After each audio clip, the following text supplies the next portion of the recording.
Morning, everyone. I'm very excited to welcome you all to the Rutgers IT Service Management Virtual Showcase. You may have attended some of our town halls in the past during the ServiceNow implementation stage, but now that we have been using ServiceNow for a little while, we're moving to showcases where the service management team and possibly others will be able to share some tips and tricks of using the software.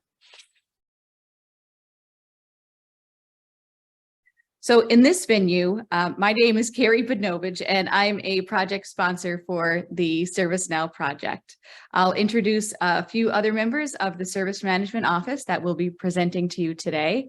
We have Gianci Moreno-LaSalle, who's one of our business analysts. He's going to be talking about incident management. We have Brett Smilin, also a business analyst. He's going to talk to you about request management. And if you don't know the difference between incident management and request management, you will at the end of this session. Marlena Kang, our data analyst, will be demoing reporting and analytics. Naj Junaid will be doing a demo of our newly announced Rutgers IT Help Portal.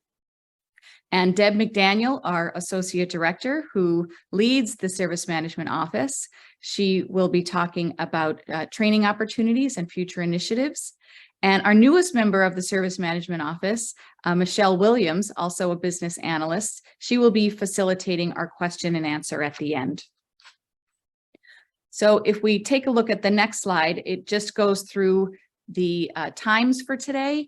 Each section is going to be about 30 minutes. We have about a 5-minute break in between, just to give the presenter some time to get to the next section. Feel free to pop in and out of these sections as you wish. And we do have a question and answer section. There will be some question and answer addressed at the end of each section, but also if there's any questions that remain at the end, we hope to address those also. So at this time, I'm going to turn it right over to Gianci to get us started on the day. Hi, Carrie. Thank you so much. All right, you guys just give me a quick moment right here and I'll get our presentation started. We're going to start off with incident management, its enhancements and its updates. Give me a quick second here. Let me make sure I'm sharing the proper screen. All right. You should all be able to view it. All right, can I get some confirmation that screen's being shared properly? Looks good, Gianci. Perfect. Thank you so much. So as Carrie lovingly introduced me, hi all. I'm one of the ITSM business analysts here at the Service Management Office. Many of you may already be affiliated with me in some way as one of the BAs that represents incident management. This past year, we've had a lot of changes and updates that have come to the incident management module within ServiceNow. So what I'm going to do is I'm going to essentially, as briefly as possible, go over everything that we've done so far, including some examples of those changes that we brought onto the platform. And I will hint at some that's to come, most of which will be covered later on in the future initiatives area. Of course, you are welcome to ask me any questions that you may have about incident management, and we should have plenty of time to answer those questions as I get through. So our first major update that happened to incidents over this past year were the updates to the notifications that go out to both our ITIL users and our non-ITIL users. So based on the feedback that we gathered from the Incident Management Practice Advisory Group, we found that there were areas of improvement that we could improve upon. And as such, we ended up condensing the notifications that provided some more meaningful information and some more meaningful links, giving you easier access to the descriptions, the short descriptions, the numbers of the incidents that were being opened. And for our ITIL users, our links now direct them over to the Rutgers IT Help Portal, which would then allow them to view the different activity streams from the front end, so to speak, the front of the house, and give them that ability to interact with the technicians and all the information that is readily available there. For our ITIL users in the back end, the technicians, the help desk agents, anyone who does work, their notifications were also updated, giving them the ability to go directly into the incidents and the tasks at hand that needed to be worked on, as well as letting them know a little bit more clear what was updated and where, whether it was in work note that had been put in, just to make it a little bit easier to navigate these. As are most things within service management, as part of ITIL practices, we do believe in the concept of continual improvement. So just because these notifications have been updated doesn't mean they're not going to be updated again in the future. As with most things in life, we're going to open up the floor at one point in time, gather more feedback, and continue to build upon these blogs that we have so far. One of our most major updates in this past year has been updates to the user profiles. The user profiles historically had some fields that were either barren of information or were even possibly repeating itself, or otherwise named something that was not particularly helpful to some users. So as part of these major updates, we've gone ahead and we've consolidated that information, getting rid of some of those fields that provided little to questionable value for our users. And instead, we've tried to pull in areas such as expanding the location and contact information for users who have that available. We now see here in this update that we have access to things like floor number, room number, and more detailed addresses for the buildings, something that was requested by many of our on-site technicians so that they could be able to get their hands on that information a little bit quicker. As well as making this view more user-friendly when accessing it from the actual incident form. For those of you who are familiar with the little information icon next to a user's record while looking at an incident, when you hover over this, this is the view that you'll get now, far more condensed and has a lot more of that information. If you do happen to go and open the record, you can see all of that information and more, as well as having some labels that are now hidden that cause some confusion, and making sure that the records are more properly protected. Okay. To continue this, we have also made some notable improvements to the list view updates. Some of these are actually being developed as we speak right now by our development team, and they will go live at the release of 11/21/22.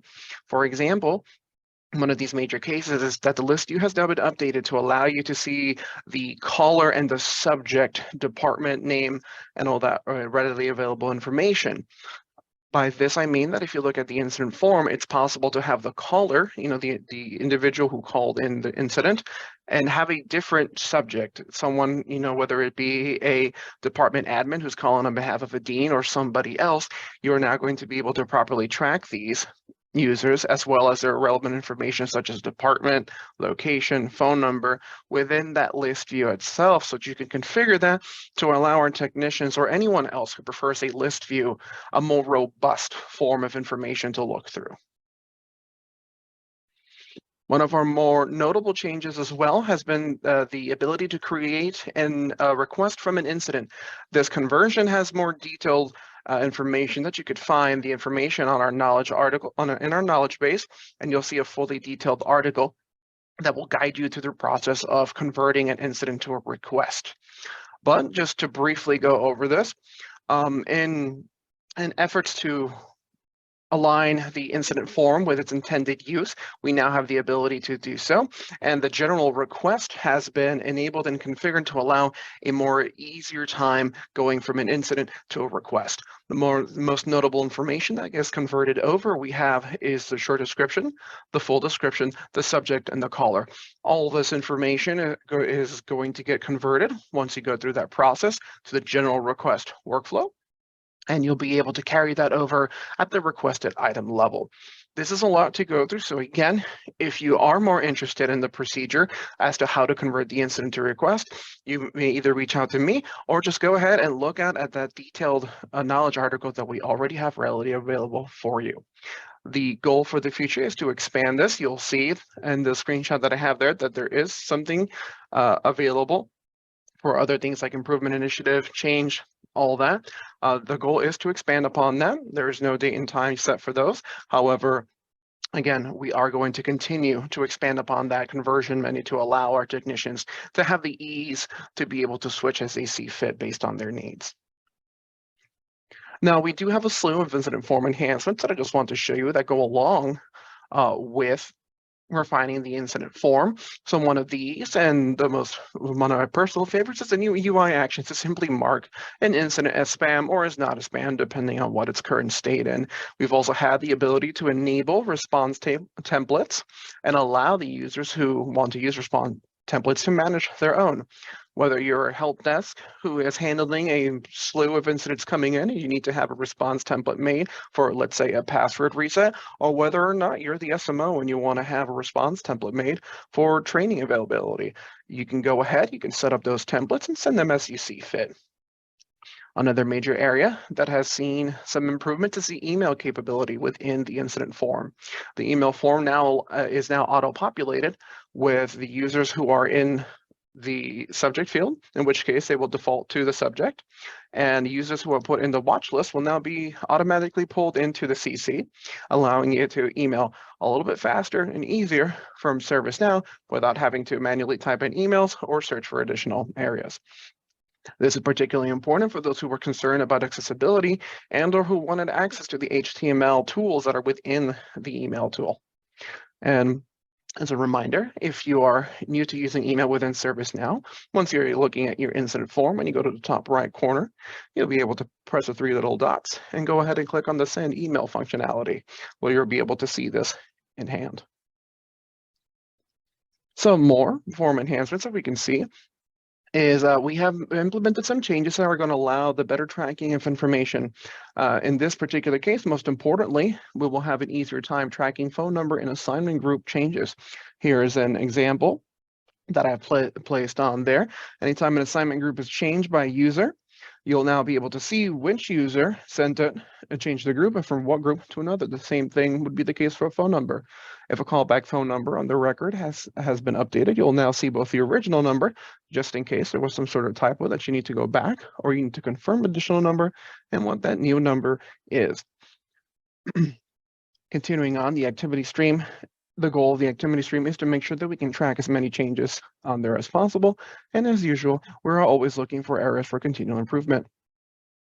If we look down the list, we'll notice that we have also an additional mandation of assignment groups, particularly among incident tasks. So incident tasks, historically, you can create additional tasks within an incident.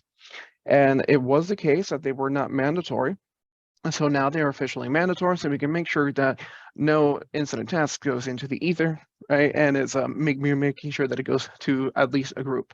From there on out, it can be further assigned as the work is necessary. There have also been some additional cleanup or refinement of labels, making sure that any errors were corrected or any label that may have been confusing or not necessary, just gone ahead and hidden. All right, so those were the brief overview of the major changes to incident management. Again, we do have a considerable number of feature initiatives. I'm not going to steal Deb's thunder, so I'll let her handle that at a later point in time. I will briefly hint upon the fact that we are looking to expand operations in additional modules such as major incident, things like problems, etc. But again, Deb will mention that at a later point in time throughout this presentation. So I know I presented you all with a lot of information of the major changes that have undergone through incident management over the course of the past year. And I'd like to open the floor to some questions, just in case anybody has some clarifications that they'd want to ask, or any general questions related to the subject. Jan said there are 3 questions in the Q&A. All right. So the first question that we have here is, if you convert to a request, will you be able to revert back to incident? And the answer is yes. The functionality has been introduced as of the last release that you are going to be able to convert that back. And it's going to follow a similar process. You're just going to go back to the top left corner and you're just going to create incident from it. And the information, as much of the general information that can be pulled, is going to be brought back. And this time it's going to be brought over to the additional comments field.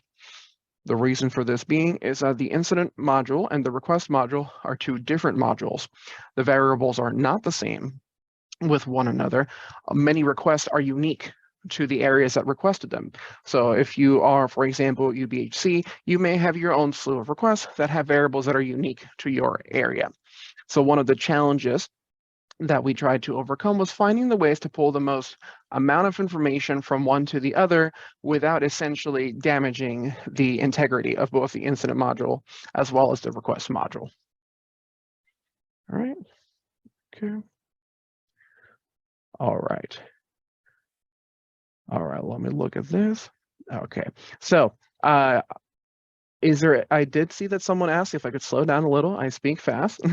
So go ahead and let me know if there's any additional area that you want me to go back over, as well as any other questions that you'd like. Yes, let me pull the knowledge base number for the incident to request conversion. All right, and then our next question is there anything that can be done to make the portal page, which I am on, more prominent? We've been receiving a lot of requests to the SAS portal page that are from non-SAS users, larger branding, and the type of school units, all right. Pete, that question is from you. I will make sure that one of us from the service management office reaches out to you later. Let me just make a note on that. Just want to confirm what area. So as far as user criteria, when an individual is looking for the get help option, their user criteria limits what they can see, as well as pre-selects the most relevant help desk to them. So I just want to confirm with you at a later point in time what is the area, and we'll reach out to you, see if we can find some improvements that will make your life a little bit easier and making sure that we're getting people to the areas that they need to go to. Okay. All right. And now let me just confirm what that knowledge article is. In the meanwhile, while I look for that, are there any other questions?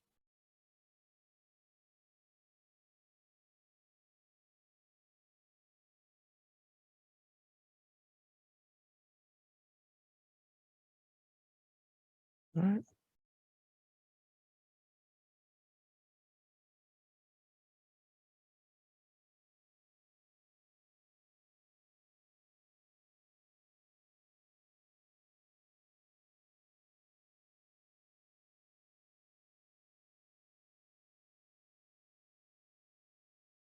Okay, so I think I've found this number. Let me just make sure.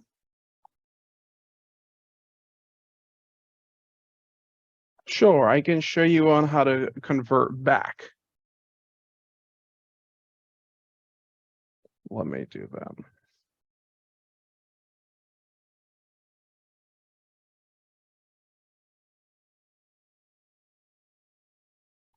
All right, let me just go ahead and share my screen again.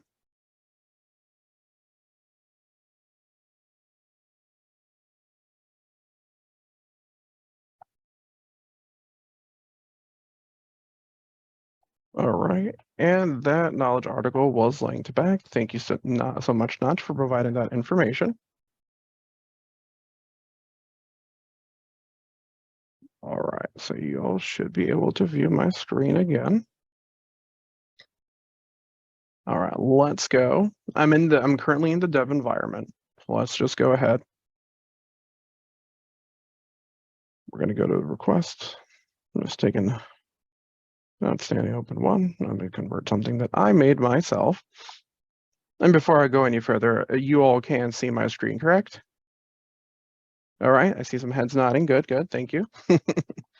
All right, so similar to how you would have converted the incident to the request, you're going to go to the colloquially known hamburger icon next to the request, otherwise known as the form context menu. And let's go back to our, once we are looking at our rhythm. All right, we are going to click create incident.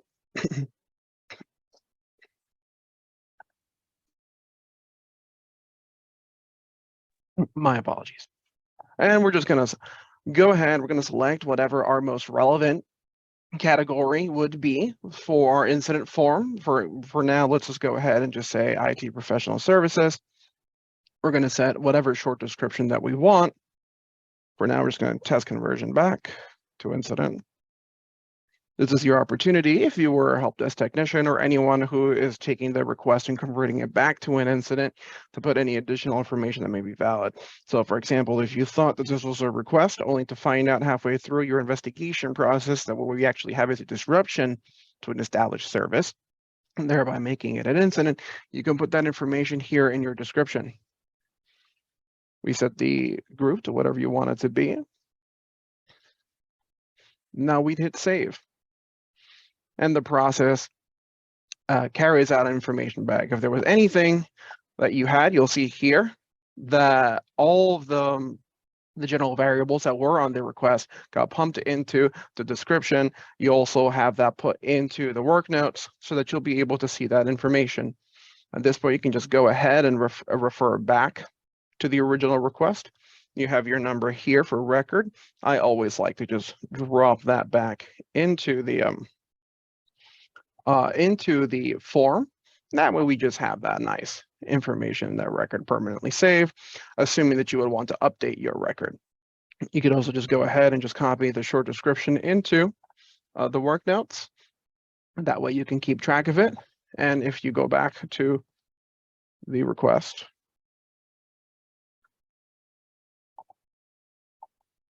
the request automatically closes. That way you don't have to go back and do so. And yet you still have that original record that you converted from. In theory, you could keep doing this back and forth from request, from converting from request to incident and incident to back, and carry that information. And so if you find out that, hey, I did this by accident, you can just go ahead and convert it right back. Okay. Is there a difference between a catalog task and a request? There is a difference. Brett will be going more in depth to the request management level, but an example that I like to use to explain how the request module works is imagine the request as a manila envelope, right? You have your envelope and within it, you have a form, let's say a contract, right? So the manila envelope itself is your request. You open up your envelope, you grab the contract that's within. The contract that stipulates what you are asking for is your requested item, right? So let's say that you have a car lease in there. That is what you're asking for. You have a lease for a Honda Accord 2021. That's what you have. That's your requested item. The task itself are the areas on the contract that you need to sign, right? So I need to initial here, sign here, sign here. Those would be your individual tasks that go in with the request, right? And again, Brett is going to go further into detail for the actual request management area. So if you still have questions about that, if you want some more information, he does go into detail there. Okay. Brett, I see that you would like to chime in on that. Feel free to do so. Thanks, John. So actually, I was just trying to answer that through the question and answer function. It unfortunately wasn't letting me do it this time, but you were correct. I will go over the difference between request and task in about a half an hour from now. So everyone just please hang on and we will discuss everything. All right. And I got a request here to show how to convert from an incident to a request. So I'm going to briefly just go ahead and just give you this quick little demo. So let's just go ahead. Let's act as if we just received this via email. We see that we've received that incident. We're looking at it. It might not actually be an incident. There is no break fix. There's just a general request, right? And let's say, for our argument's sake, that it's a general request for information that came in via email. We have that information saved. It's in our group. We see this. So how do we go about it? We're going to go again to the hamburger icon or the form context menu, whatever word you prefer for it. And we're going to have this create request option. Now, there are other options that you're going to see available, and in theory, you could go ahead and click those, but please note that the create request is the one that's currently configured with the script to carry information over from one area to another. So just recall that. So we're going to click create request. Now, in theory, you could go with an existing request should your area have access to it, but please be aware the conversion was intended to be for the general request. And by this, we mean we're talking about a general request for something that does not have a catalog item yet. If you've been to any of our either town halls or our discussions or trainings on these, if there is an area that you feel would benefit from a catalog item, a request being made for it, please go ahead and just reach out to us, right? And once you reach out to us, we'll be very happy to just go over that process, get something created for you. So in this case, we're going to go over to the general request. At this point in time, you have the opportunity to go ahead and put in any additional information that you may want for the request. Otherwise, you can just go ahead and copy paste fields from the original incident, whatever you really want in here. We're just going to put in test conversion. Now, the general request does appear for the user's criteria. So the help desk that you will be able to select from will be relevant to the individual users and what their criteria and area they belong to. So for now, we're just going to go ahead and set this. What you're seeing right now is from the technician's point of view, right? If you are a general front-end user, you would not use this. You would just go ahead and submit your general request through the Rutgers IT help portal, which we will receive the demo later on, or you would email in and a technician would convert your request for you if necessary, all right? I just want to make sure that if you are a non-ITIL user who is attending this seminar, that you know that. If you are a technician, you would just go ahead and just click order now and go through this process. You'll have the opportunity to confirm who your requested for is. And once you submit it, your request has been made. You will receive your request number. This is a manila envelope that we talked about. We go into the requested item. Any information that you had in the original incident short description and the original incident description would be carried on over here. And much like you saw earlier with the request to incident, you do have a reference to the original incident. So if we go back to it, clicking on open record, once you're here, you'll notice that the original incident has been shifted to canceled since the incident has now been converted over. This will not trigger any notifications that could confuse the user. The only notification that they will receive is that a request has been opened on their behalf with the information that's in there. They'll also receive those links to the Rutgers IT help portal. To request templates and workflows, at that point, you would want to speak with a member of the SMO. What we do is that we gather your requirements depending on whatever your request is, and we help prototype it, and our platform team does the actual developing of the workflow to it. We will be able to take any requirements that you have with that, and we'll make that a reality for you. You can just reach out to us, either myself, Brett, Michelle, SMO-support, and we'll just reach out to you with whatever your request is. You don't need to have a form already existing, but again, Brett will go further details into that once we get to request management, and he'll give you some more information there. Looking back at our incident form, you do have, again, the note of that REQ for the request number thrown in here. And that's it. If you wanted to, again, you can just go back here. If we're on the request, the conversions work either way. So if you change your mind, you want to go back to incident, you can go ahead and do so if you wanted to. Everything happens from within the hamburger icon, aka the form context menu, and you'll be able to go back and forth. Are there any additional questions that anyone has in regards to incident management?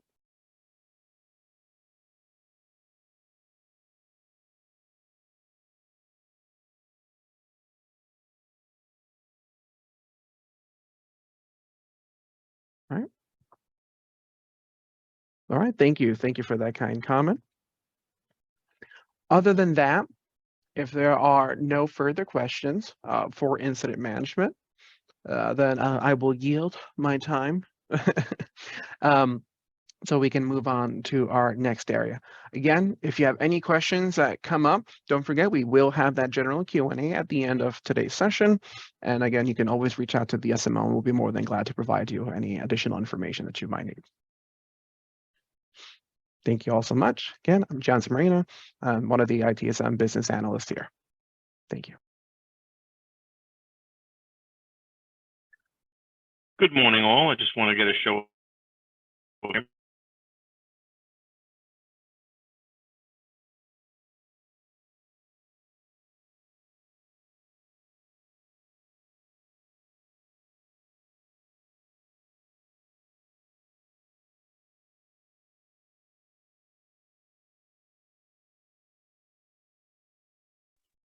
Good morning. I had a little glitch there with Zoom, so I am back.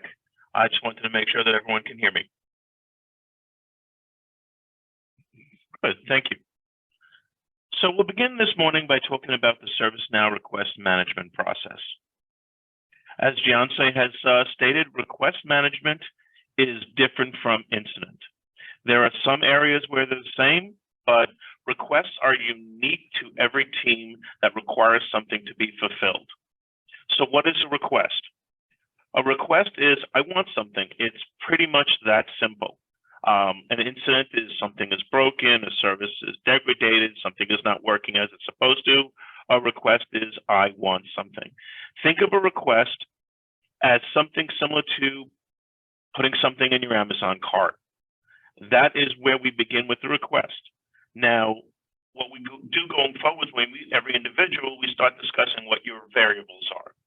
Variables are all the questions that are within a request itself. So you could have a question, I would like to purchase a laptop, and then have specifics on the laptop as the brand, the type, etc. And those would be as unique to the teams as each individual request. Requests themselves, when I refer to different items on a catalog, I will be talking about the portal user, the person who fills the request on the portal, and I'll take you to that screen now. That will be referred to as the user. On the back end, the group that either fulfills the request or the person that fulfills the request, we'll be calling them the fulfiller going forwards. When you come into ServiceNow and you're on the portal page, as you can see now, in order to access our catalog of requests, you click on Request Service. If you see right here, request a technology service for yourself or for your unit. Now, at this particular moment, we have well over 80 catalog requests. Those catalog requests themselves are tied back to requested items, which is actually the catalog item. The requested items so far we have about 18,000 requests since we introduced a service catalog. On this particular screen, this is the area where you see all your service categories. Every catalog request, catalog item, is grouped into a specific category based upon what we call the EDGECAUSE model. So you can either search for your item in a category, search for it in your either popular items or recent items, or use the search function and search for a catalog item. For this example, I'm going to use voice telephone request as something that we've actually recently worked on. When you search for the catalog item and you click on the catalog item, you're brought to the catalog screen. These are actually your variables, the questions that are within the catalog itself. For most catalog items, we have tried to make them as standard as possible for the first few questions, which would be request for, a contact email, and a contact phone number. The final on that list, which you don't see on the screen, would be an additional notes field. This is the only thing that's similar between all of our catalog items. When Gianse was discussing the general request and showing how to convert to a general request, the reason general request was created was to make the most similar catalog item to the generic incident form, so conversion can be a lot easier. With that being said, you can convert from any incident to a catalog item, but the process is not as easy as Gianse has outlined. Basically, you would click on convert to an incident, you would choose your catalog item, but you would literally have to manually cut and paste every piece of information over it if you're choosing a different catalog item other than the general request. Once you fill out all the pertinent information into your request, You click on your submit, and the user is taken to the next screen. The next screen is the confirmation that the request has been sent to the system and they receive a request number. At this point, you have two emails that are generated. The first email is to the user to acknowledge that they have received the request, that the system has received the request. And the second one is to the assignment group, the fulfillers, who now have that in their queue to access the request. The next screen I'm going to take you to would be the fulfiller's view, where you will see how a fulfiller sees the catalog and different ways that they can view the catalog to help the most beneficial way for your groups to manage your requests. When the fulfiller now accesses ServiceNow, on the top, you'll see what's called the filter navigator. You can either put in service catalog in there, and you will see the service catalog, which is made up of the three levels of a request: the request level, requested item level, and the task level. This is usually where a lot of people have some questions to understand what the difference of all the levels mean. In the prior screen, I actually showed clicking on request. So what is a request? The piece of information in a request really is just the acknowledgement that we have your request. Here is a request number, the requested for person and who opened it, when it was approved, and the due date. This is the information that is only available on the requested item level. As I speak to the groups, and I've worked with several of you in the past, I always recommend, from a manager's perspective, from a team lead who wants to see how the requests are being closed out, you really want to focus on the requested item level as opposed to the request level. I am going to actually click on this one request here, and you can see again the information that you see on top is pretty much just the request number, who is requested for, a state that the request is in. When the request is closed, the state is changed to request closed. But where you want to focus is down here on the requested item level. There are many ways to get to a requested item level, and one of the ways is by just going directly to items. Another way is starting at request and then clicking through as I'm doing now. When you scroll down the request, you will actually see here is where the requested item is. So this is a one-to-many relationship. One request can have one or more requested items, and one requested item, and usually does have one or more tasks. When you go to the requested item, we're going to click on that, and that is going to take us to the information of the requested item. So what you see here actually is now all the information that you really need to see, because this contains what your catalog item is, which is under item. It ties it back to the requested number. You have the requested for, an estimated due date. And I want to make that clear, there are no SLAs at this particular point on requested items, but we do ask when we work with all your individual teams to give us an idea of how long it's going to be cumulative to go from each of the tasks to finally close out the requested item level. You have a stage that tells you where the request is at the time. I've worked with several of you to understand that stages can be edited. If you have a catalog item that only has 2 stages, we can do that. If you have a catalog item where you want 10 stages, it's up to you, but not recommended. We can actually adjust the stage depending on your number of tasks. So each task really can have its own stage, and then that is what you see on the requested item level. Underneath the requested item, as we scroll down, you see the variables. These variables are actually the questions that the user has completed. So if you recall, the requested item level, you saw prior that this is what the user requested item number was, and here are all their responses and what they're requesting. As we scroll down the requested item screen, you can see the catalog task. So what is the task? The task is actually the individual steps that need to be completed. Requested item is, what is the request? What is the catalog that is being requested, the catalog item?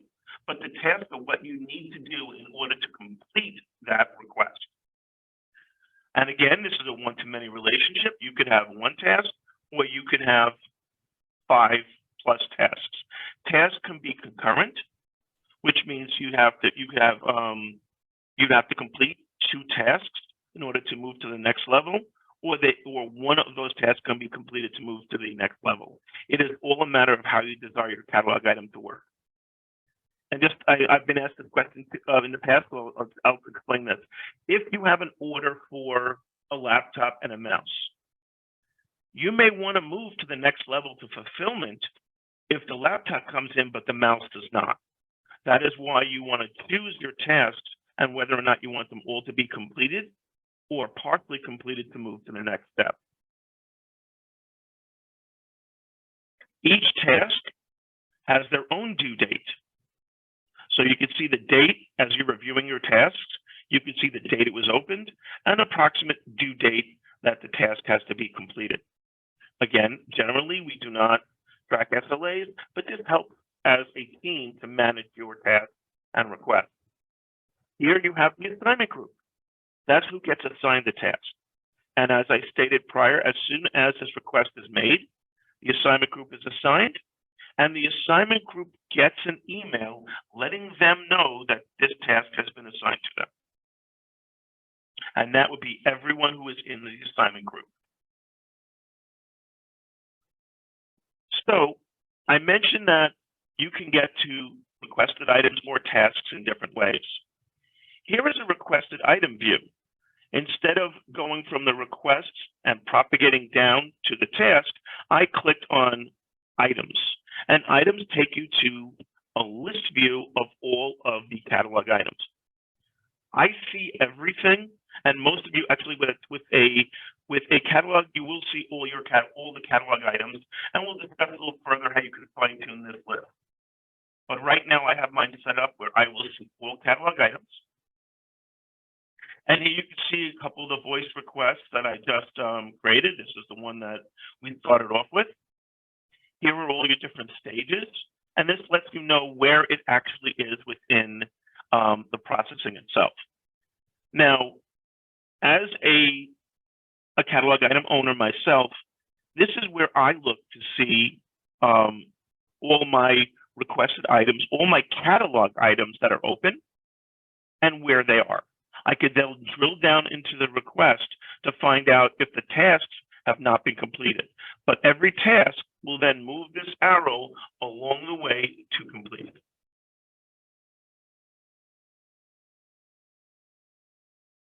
Now, I clicked on, as you can see, I clicked on that other task. And this, I wanted to show you how the screen here is exactly the same as 2 screens prior. It doesn't make a difference how you actually get to the requested item or the task. There are multiple ways in ServiceNow.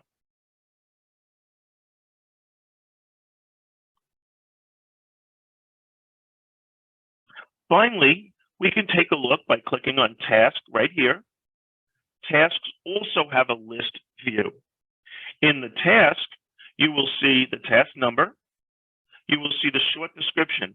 This is the short description of what has to be done for the task, not the short description of the requested item. You'll see the user ID who opened up the task, and you will see the triage group or whatever assignment group is working on it. You will also see who it is assigned to. Again, when the task comes out, the entire group gets a notification. Someone can go in and accept the assignment, which will then populate this field with the person's name.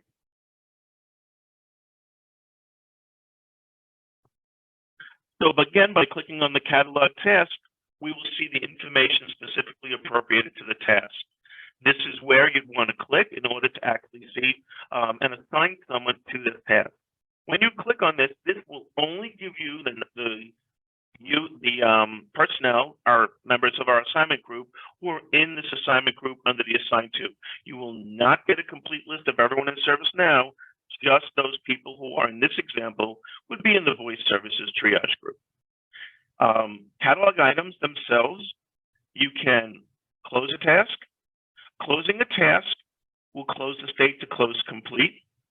You can use a drop down here and change the state to work in progress, to close skipped, or closed incomplete. If you choose to do that, you will have to click save, because closed task will automatically change the state to close complete.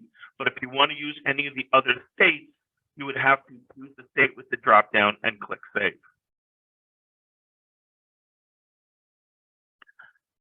Now, as I mentioned before, there are more ways to actually look at the catalog itself and your view.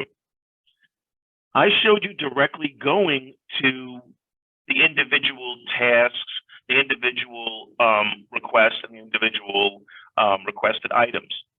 You do have the ability to see all of those items grouped together in two different ways. One, by typing in up here, if you'd like to group, or typing in service desk, you can come down to my group's work and my work. As you can see, I'm in a lot of groups, but my group's work will literally show you every catalog task, every incident, every task, everything that is assigned to your group in one area, as opposed to going into different areas. Each of us have worked with incidents and have looked at an incident and go right into service desk, service, and then right into incidents. But there's a way to see everything grouped together, and this is one way to do that. And then you can use this to sort by your task type. But if you want to see everything in one area as opposed to going to incidents separately, your catalog tasks, if you're part of our implementation and you have user stories, you can again go in one single area to see your group's work and your my group's work.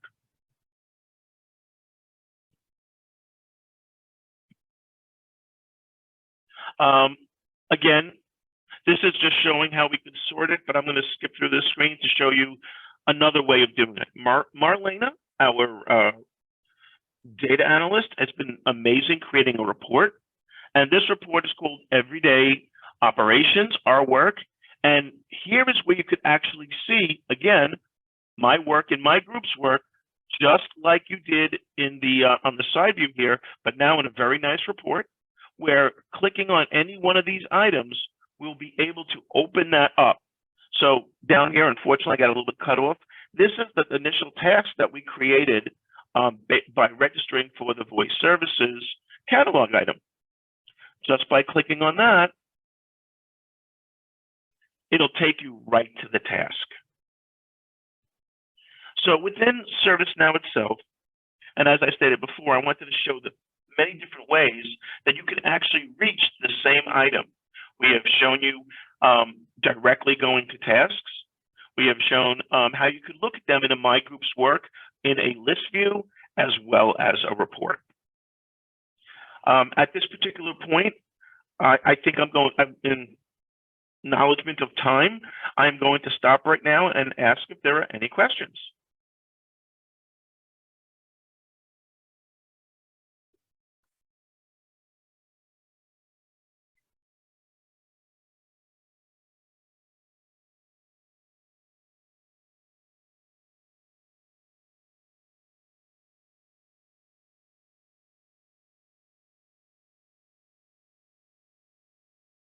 So let me see some of the questions that we have here.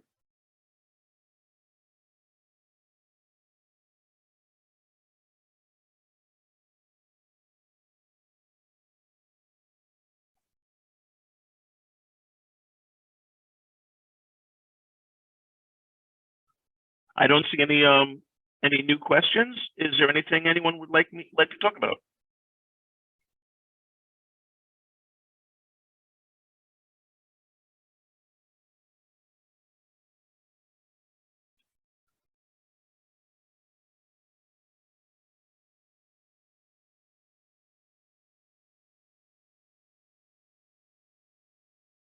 Okay, Isaiah asked a question. My unit is hoping to set up a request for a process we perform on a regular basis, but some of our tasks required aren't normally assigned to IT people, and they wouldn't be checking ServiceNow. How would we handle that?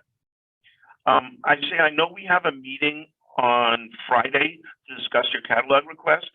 I would need more information at that particular point so we could take a look into exactly the group of people that you're referring to and what their access is. It is possible that we can create a notification, but I would have to have more information on that.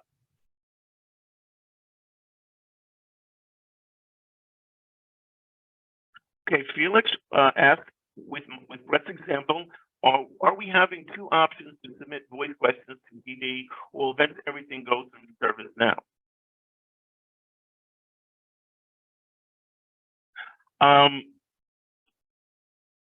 You know, the person I would like to say is the person who's responsible for the request at this particular point. I would like to see as much as we can getting to go through ServiceNow.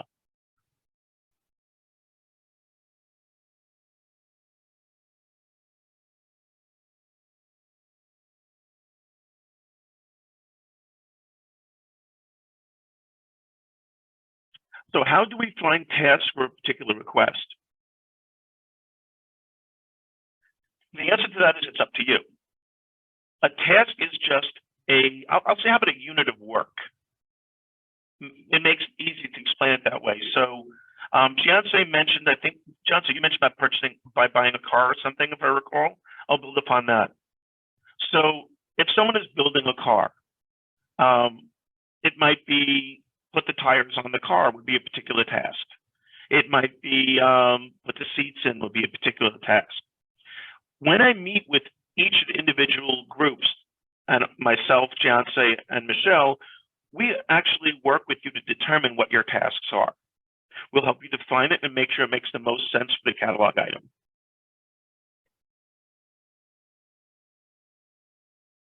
Any other questions?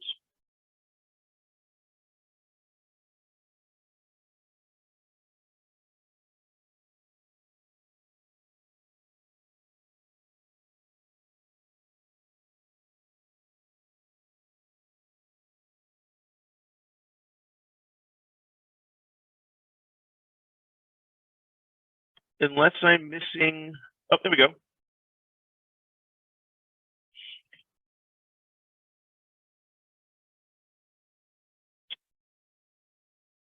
Okay, Faith, I would have to take a look to see why you don't see my group's work. It depends if you actually have anything assigned to your group.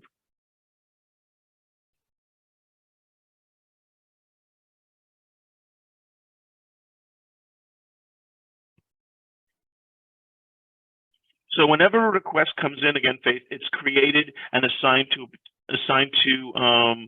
the team, like web team, which is your team. If you do not have any tasks currently assigned, there won't be anything there for you. If you do have tasks assigned to you and you're not seeing them, then that is something that please contact me and we will take a look at it. But at this particular point, I'd have to look into why you don't see anything. And my first assumption would be that there's nothing currently assigned to your team.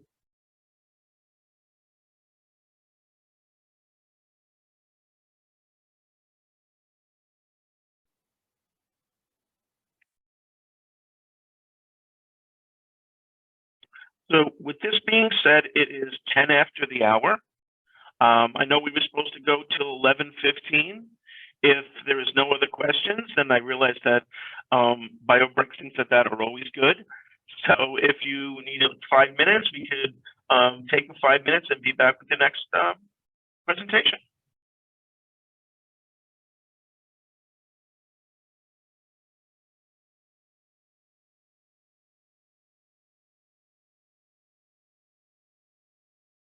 All right, good morning and welcome to the reporting and analytics for IT service management part of the showcase. I am Arlena Kang, the lead data analyst on the reporting and analytics for the Rutgers ITSM program.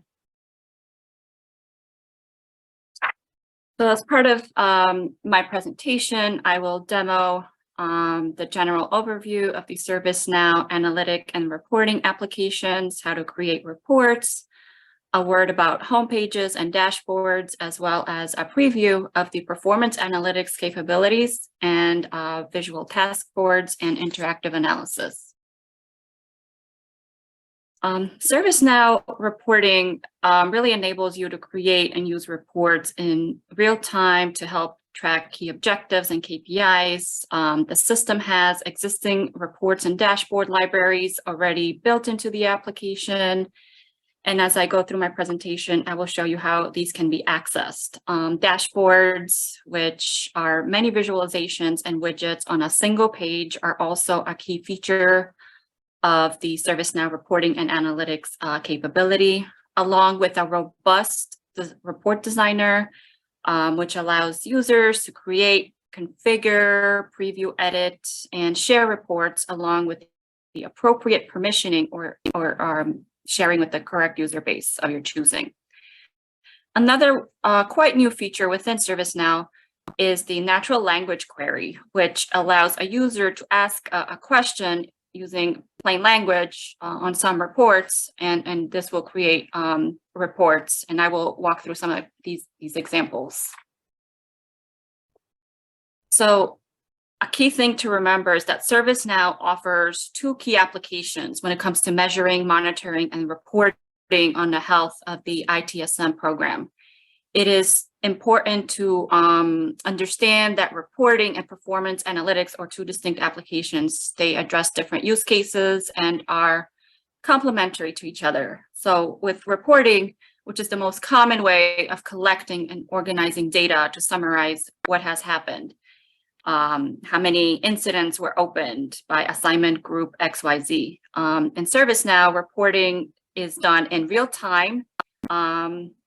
There are on-demand refreshes that will show you the current state of the incident and problem change or whatever a module you're using. Will show you the most up-to-date data sets.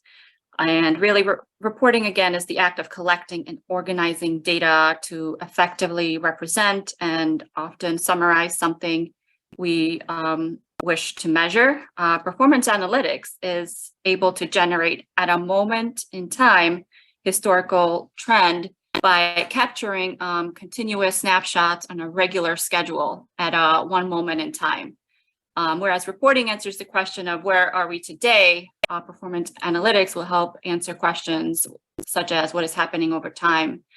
And again, performance analytics is the analysis and understanding and explaining the data collected in a report with the goal of providing insight into historic trends and to help predict the future. In addition to calculating trends from snapshots, another thing to know about performance analytics is that it's able to track performance against targets.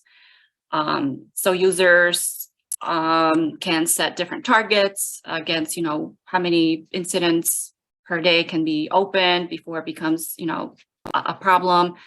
Alerts when thresholds are met can be also put into place, forecasting future performance. So there are some algorithms built into performance analytics to help predict the future. You can compare and contrast performance at different points in time.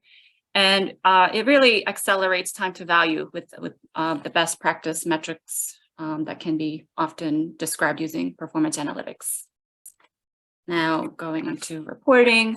So with reporting, to create a report from a list, which is the most easiest way to create a report, is to navigate to a list you wish to have a report on. For example, in the left-hand navigator, go under incident, select all open list, and then feel free to filter the list further for your assignment group, specific incident state, or any other criteria that you just want to look at. Afterwards, you can then right-hand click on a column you wish to report on, for example, state, and in the menu, select bar chart. This will take you to the reporting application. Once in the reporting application, you have the option to rename the report in the data tab, and then click on save to save your report in my reports. And this will show up as part of your reports, personal reports. You can further configure and refine your reports within this content pane, and different options will appear for different chart types. For example, for line charts, you can also have the ability to show average durations or distinct counts of open incidents over time. And again, it's very configurable, and if you've ever used Excel, it's pretty similar to how this application is being used. So after the report has been set up and previewed, by clicking the Run button up top, you can then share it with a user group, and then be sure to save it.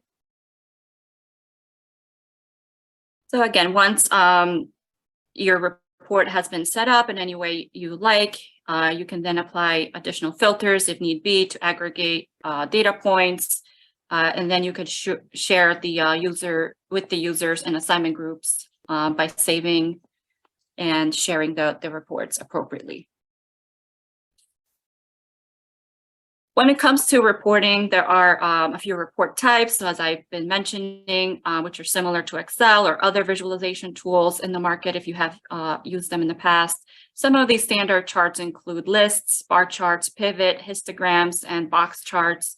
The ServiceNow reporting capability also allows you to add a calendar if you wish to track important dates, incidents, etc. Again, these charts are customizable, and each user can design their own personal reports and save it either for yourself, or you could share it with your group or any members you wish to share the information with. To access the actual reports, you can click on the View Run option under Reports, the Report section in the left-hand navigator, and the report screen will come up. The main screen shows an option to view my report, my group's reports, global reports, and all reports. So it's best practice to maybe just click on all, so that way you can see everything that you have access to. From this page, you also have the option to create new reports. And for anyone that's brand new to this section, ServiceNow has a very friendly interface with a guided setup as well for new users. So for example, if you want to look for a particular report that involves incident, you can just type in incident in the search bar, and all related searches will be found. If none of the suggested items that show up in the search bar, you can then click enter, and it will show you everything that has the word incident in it or comes from an incident table.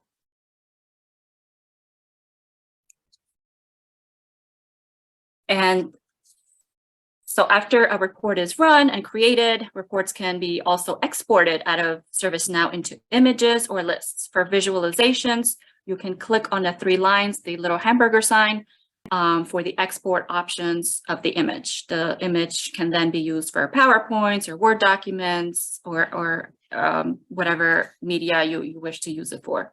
For lists, you can right-hand click on any of the columns and scroll down to the export option to export the file into Excel, CSV, or JSON, or PDF.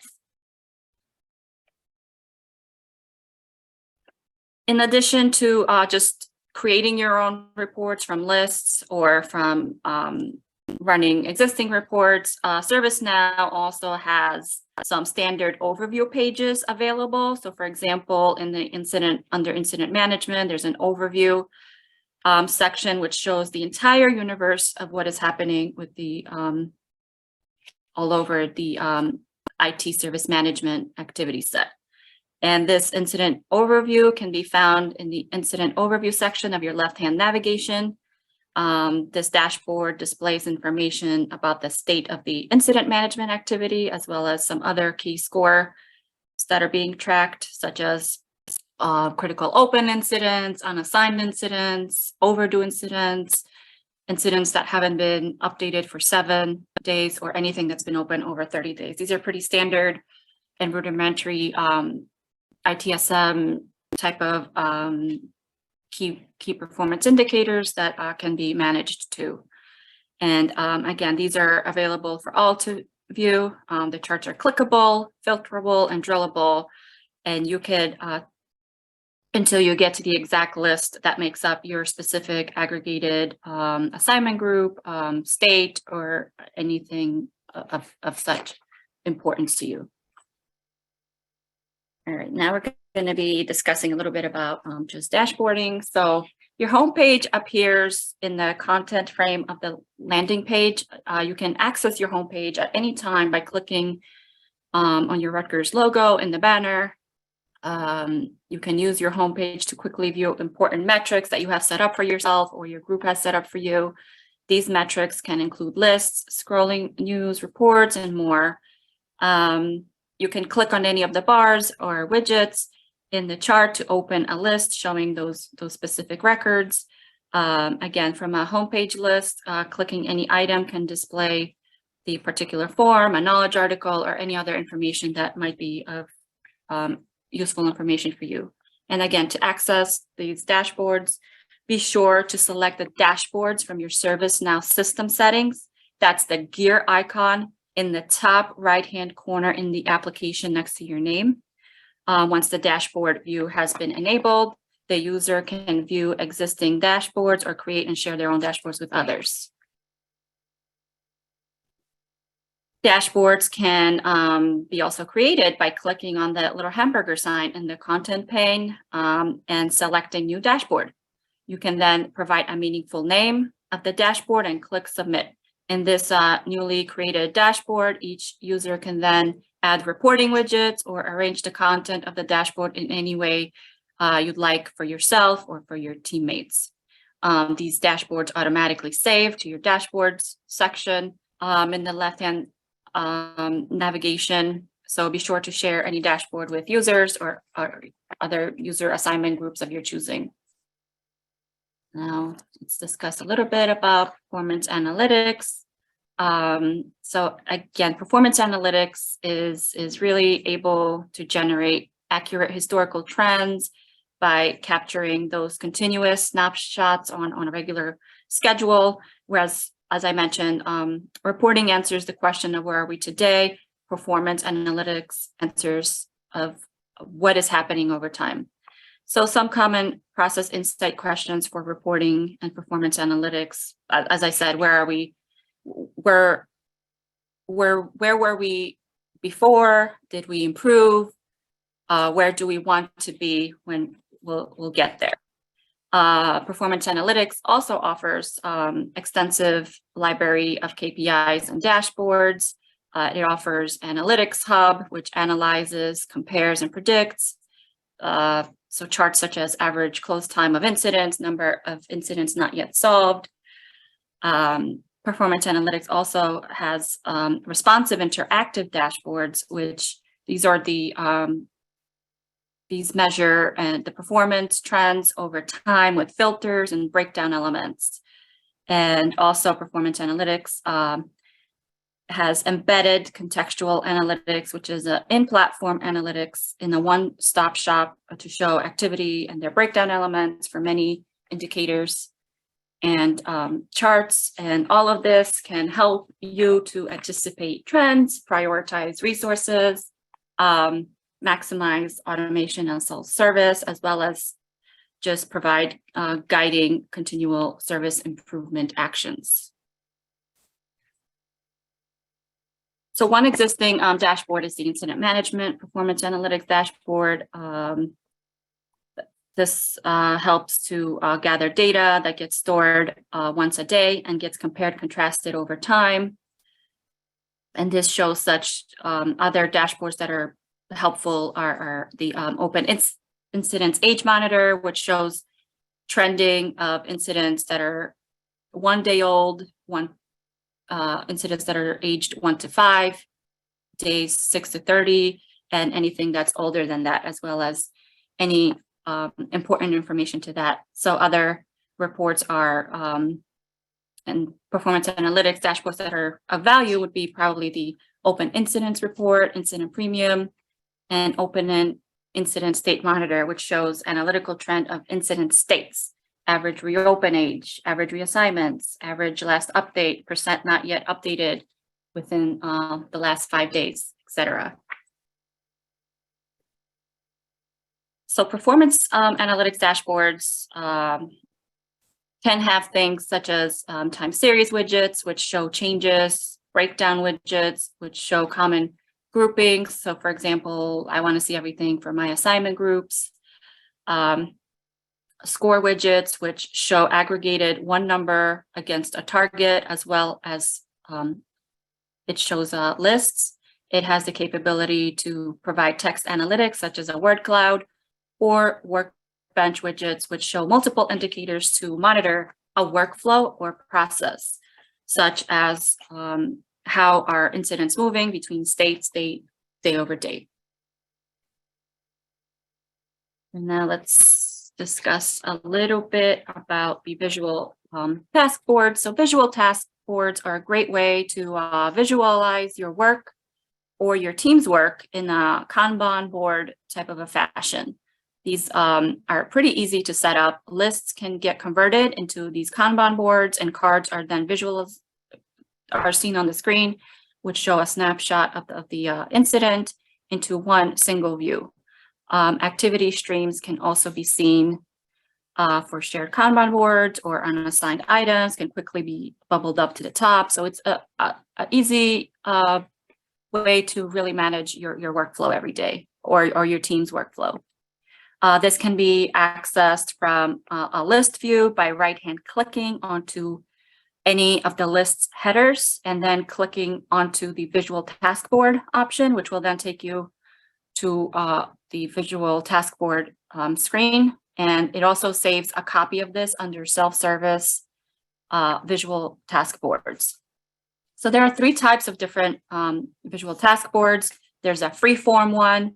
So that's anything goes. This can be your personal to-do list. So you can set up your own headers, things that are in the to-do bucket, things that are in progress, things that are done, or things that need immediate attention, etc. There's also a flexible visual task board, which shows it's used against a live incident table, for example, but the swim lanes do not impact the incident form. So you can move things around, and again, it helps you to organize yourself. And there's a last option, which is a guided visual task board, and that's used against a live incident table, and it will impact the record if you move cards around, because it uses actual fields off of the incident table. And I will show everything once I'm done with my presentation, because I think these are some really cool features.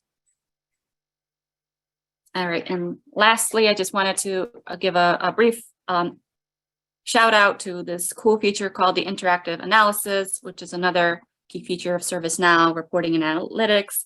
So from any list view, for example, all open incidents, a user can right-hand click on any of the field headers to click into interactive analysis, in which the data can then be filtered on your specific assignment group, incident state, etc., and then aggregated and visualized in a one-stop shop to show you, a quick analysis of your team's in progress activity.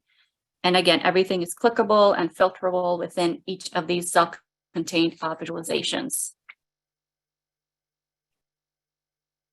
And lastly, I know this was a lot of information. So for any additional questions on reporting and analytics, feel free to reach out to the SMO directly, or go into the portal to submit a reporting request if you have additional questions, or you need something to be set up. That's why we're here for you. We also have some knowledge articles on reporting. And again, everything is available. Oops, let me just see this inside the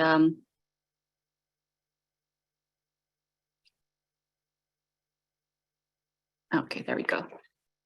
So yeah, within the IT help, if you just click on and search for ITSM dashboards in the knowledge base, a lot of helpful articles will pop up, and these have some already established reports and dashboards that you can use, and it provides some contextual description as to why this particular dashboard would help you. All right, so I know this was a lot of information, so if anybody has any questions.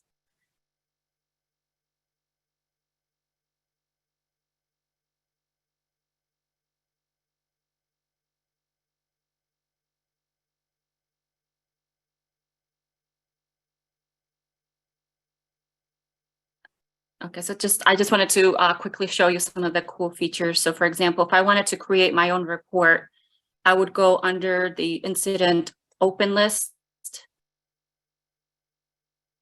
And I would then create some filters that I'm interested in because, you know, ServiceNow is built with the mindset of one IT. So it will show for many of us, it will show all these additional assignment groups that I might not necessarily care for. So let's say I'm just interested in my group. You can do that. You can then hit run. And then on any of these columns, I have the option to show a visual task board of these items. I can then further maybe refine this list by grouping by assignment group. I can go into the reporting engine to further refine my specific report using the bar chart or pie chart option, or I can launch the interactive analysis and it will take me into each one of these respectively. And within this, you have additional options, filter options. So when were the incidents opened yesterday, today, last month? You have further options to show things by caller information, priority, state, category assigned to, and you could aggregate by count, by averages, sum, count distinct. So it's a really cool, quick tool to use, definitely for everyday consumption. I think one other question that I believe Faith had was going back to my group's work. So under self-service, manage my group's work. Oops, not this one, service desk. All right, so here we go. So this is a really nice table because it will show you everything that's, you know, within your line of sight. However, there is a caveat to this. So by default, it will have all of your group information, but this list is configured to only show if it's the assigned to is blank and the state is not pending. So what I like to do is just to X out of these last two filters and just run it again. And then that should show up anything that's active and within your span of assignment groups. So I think that's pretty important. So these filters are extremely useful. And again, filters are your friends. You could narrow down your search to whatever you want. And if you want to just see things assigned to you, you can add as many filters as you'd like. And you have the option to then save it. So if this list you want to look at every day, you can then either save it by clicking on the little hamburger sign and create a favorite, or you could drag the breadcrumbs into your favorite list and it will just save it there. So I think that's, again, filters are your friends. So, all right, I know I have about, I believe, 6 minutes left. So let me just stop sharing and see if anybody has any questions.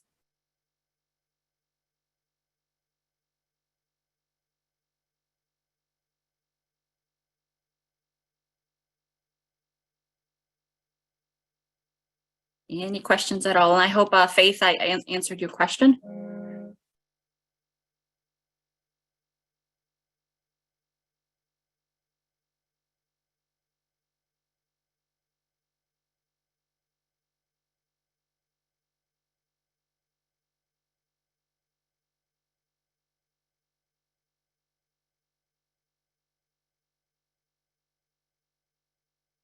All right, so I think that's my presentation. And again, I know this was a lot of information. The tool has a lot of robust capabilities. So if further demos or questions come up about reporting, performance analytics, or any of the items I just showed, feel free to reach out to us directly or to submit a reporting request through the IT portal.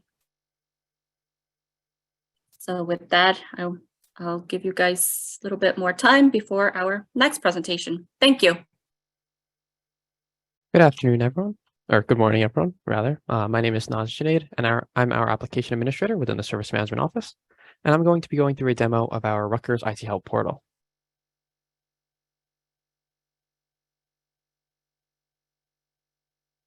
Just give me a brief moment while I share my screen.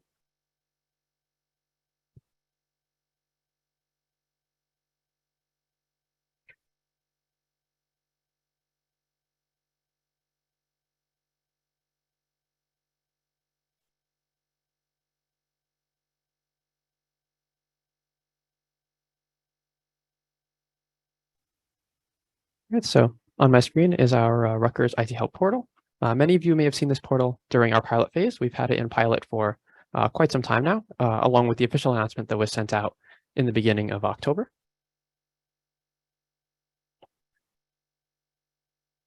Our portal fulfills dual purpose. Excuse me. Our portal fulfills a dual purpose. It's a one-stop shop for Rutgers IT. So whether you're seeking help from distributed IT units or central IT, an end user or an IT staff member can come to this portal and receive the assistance they need. But in the interest of not overwhelming everyone with millions of different options and different forms for different departments, the portal also checks your demographic information and uses that to curate the items on the portal to you based on that affiliation. The portal has also a non-logged in component. So if someone is having trouble with their NetID, they can still get to the portal and see the information on how to get assistance with logging in with their NetID password. Or maybe they just want to look up a quick article on how to connect to RU Wireless. They don't have to go through logging into the portal to see our public documentation. So when someone arrives at the portal when they're not logged in, they'll see this view with the banner message across the top indicating for NetID login assistance, please contact the OIT help desk, along with a widget at the center of the page that indicates the same information. Both of these widgets will disappear once someone is logged in, but if they're viewing the portal when they're not logged in, that's there to kind of give them that information for assistance. We do have the capability to display other banner messages, and periodically, if there are certain outages or alerts that are notable, we will post those banner messages on the portal as well. We updated our branding just before our portal's launch to more closely match that of the Rutgers IT website. So we have our Rutgers IT Help branding in the top left, along with information on how to access Rutgers websites, the IT Rutgers website, and IT alerts across the top. Below that, we have a second menu, which has links directly to navigate within the portal. So in this case, the only one currently available is for the knowledge base, because that's all a non-logged in user has access to. Across the center of the portal picture is a global search. This will search for anything that the current user has access to. As a non-logged in user, it'll only search through the knowledge base. But when someone's logged in, this will search through their incidents and requests, as well as any catalog items they may be able to access. Across the center of the page, we have 3 cards. The first one will direct you to the knowledge base. The second one will direct you to a CAS login, and then direct you to the catalog forms you may be able to submit. And the third one will direct you to submit an incident if you're having a problem or issue. Below those 3 cards, we have 3 widgets. The first is for most useful articles based on the ratings and the helpfulness metrics that are measured by when users are on the article and interacting with it. In this case, I'm on one of our training portals or our sub-production portals. So the information here might differ slightly from what you see in production. But otherwise, the data should be very similar. We again have that please log in widget in the center of the page, and we have a link to alerts and notices on the right-hand side. If we drill down into one of these notices, it'll take us to the Rutgers IT website, where we can view a full set of information on the specific notification or alert. Not all of the alerts and notices provided by the IT communications team are replicated across the banner, but they are all stored in the alerts and notices widget area. Below this, we have an additional resources section with a number of commonly accessed pages and websites, along with the links to visit those areas. We have the Rutgers IT website, information on our computer labs, software portal, the help and support section of the Rutgers IT website, tech guides, and information security. And lastly, we conclude with information on our Rutgers IT socials, as well as the standard Rutgers footer. And as I mentioned, as an end user that's not logged in, they can go through the knowledge articles, they can see their full content, for all of our public documentation. So this is any documentation on enterprise services such as RU Wireless, Box, Rutgers Connect. And they can fully interact with this article, and they can even indicate if the article is helpful or unhelpful, and the star rating they would ascribe to that article. There's also options to copy a direct link to the article at the bottom of the page, as well as at the top. So the one at the top is not currently visible in this instance, but it is present in our knowledge articles elsewhere. And along the side, we have a series of other helpful articles that are most viewed or most useful, as well as top-rated articles.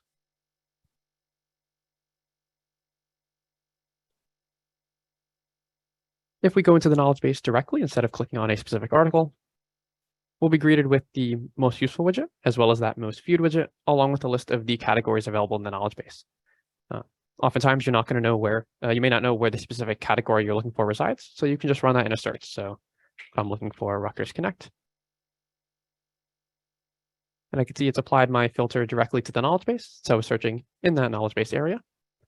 And now it's given me all of the articles that might have relevant information to a maximum of 15 results. In order to get more specific results, I need to change my search terms.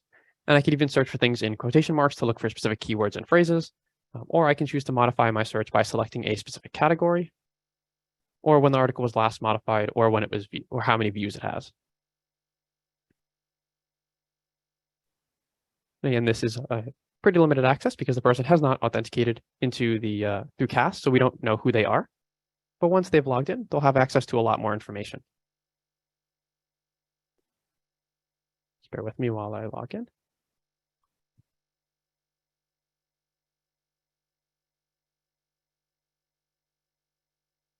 And when someone is logged in through CAST, they'll be directed back to the portal, and we'll see the content is immediately changed.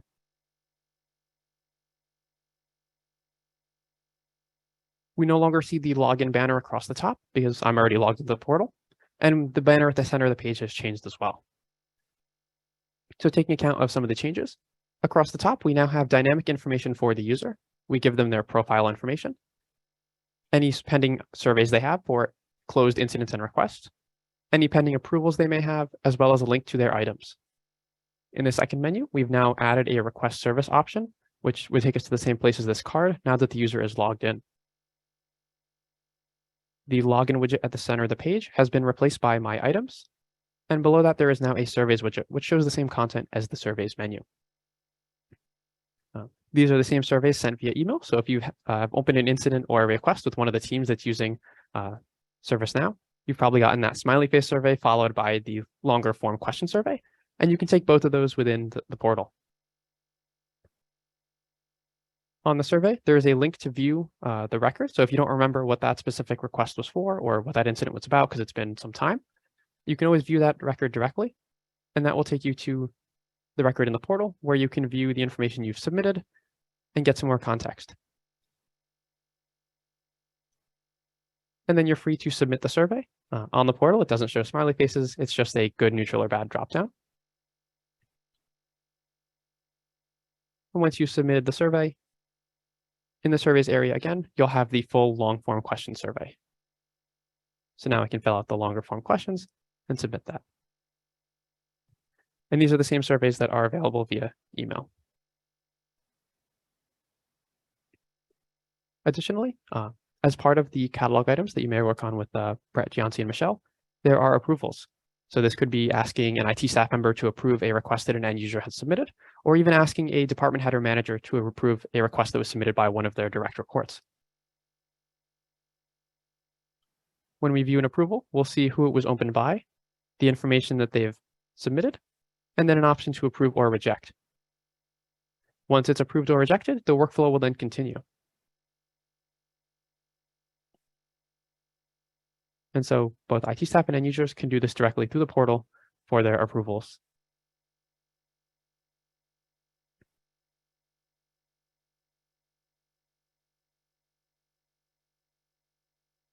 Now back at the homepage, we have the My Items widget across the top and the My Items link rather at the top and the widget at the center of the page. This shows a list of any open incidents and requests that you have. I've submitted quite a lot working in the system, so there's more than 500, but most people will have the 5 most recent, as well as any that they currently have that are closed. You can drill into a specific record, or you can choose to view all. You can see the most recent activity, as well as the current state of the record for both the incidents and requests, and they are separated out to provide a little bit of clarity when someone's viewing this page. And you have options on the side to choose to filter things that have been closed recently, or things that are currently open or closed a longer time ago. From either the incident or request area, once you are on the request item or incident record itself, you'll be presented with this My Ticket page. Here you'll see the record number, its short description, when it was created, updated, and its state. For request specifically, you'll see the stage, along with a list of all of the stages that the item can go through. From the activity area, you can converse directly with the team or teams responsible for your incident or request. And they communicate directly back to you through this as well by adding a comment on the agent side. These comments are still transmitted through email, so something that you add here as an agent or user and something that an IT staff person adds will go both through email and through the portal. So this isn't quite like chat, but it takes the place of that email-based interaction. So just add a test comment. And now my comment is displayed here. You also have the option to add or upload an attachment and view any attachments that are on the record that may have been added by IT staff or by you previously in the attachments pane. From the additional details screen, you can see what was submitted for a request. So in this case, this would be any of the questions that you've answered, or you could see the details of the incident. Now I'm going to go through an incident and show that there's a couple extra fields that we have here as well. So in this case, because I'm an IT agent, I can see the work notes on this page, but an end user would only see the publicly available comments. For incidents, we also have the actions option to resolve the incident as a user, close the incident, or reopen it. So let's say I resolved this problem myself, or if the IT member resolved it on the desktop side, this record would now show up as state resolved, and we'd have the resolution information present here. If the IT staff member was the one who resolved it, we would see their resolution code and notes here. So they might say, hey, this is how you can solve your problem. Here's a link to an article, or we fixed the issue. You should be able to log into, let's say, Rutgers Connect now. Let's say that I'm here and I realize, my problem is still happening. I can go back to the actions area and reopen the record. And once it's been reopened, that now gives the IT staff member an indication that I might need further assistance. And I can add a comment saying this isn't resolved.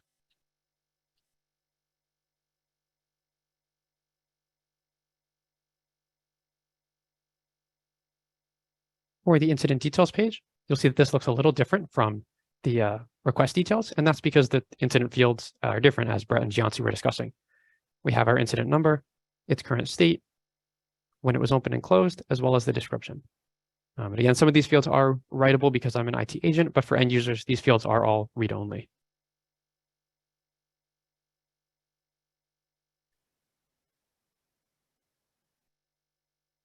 Going back to the homepage again. I'm going to now go through the request service area. So this is the service catalog. And as I mentioned earlier, once you're logged in, the portal takes account of your demographic information. So this could be your school if you're a student. This could be your department if you're a faculty member. This could be both if you're a dual role individual at Rutgers. Let's say you're a staff member who's also taking classes, or maybe a TA or a graduate assistant. It'll take all of these into account and only display the requests that should be visible to you. In this case, as a member of the SMO and as an IT staff member, I have more requests than, let's say, the average person would see. But most people will see requests specific to their group. So an RBS staff member will see requests from the business school, and they might see requests from Newark OIT, but they're not going to see requests from SAS New Brunswick. And so while we have this one IT model where all IT groups can engage with their users through the same portal, the information is curated so that we're not showing everyone everything, and we're giving them a more manageable picture. When submitting a request through the portal, pretty standard form setup. It'll ask you a series of questions. There might be conditional questions. There might be some that are required. And some of this relates to the catalog items that Brett was discussing. So this is the kind of the front end or user view for the catalog workflows. So if you're interested in these, I think Brett put the information in the chat on how to request a catalog item. So let's say I fill out the request.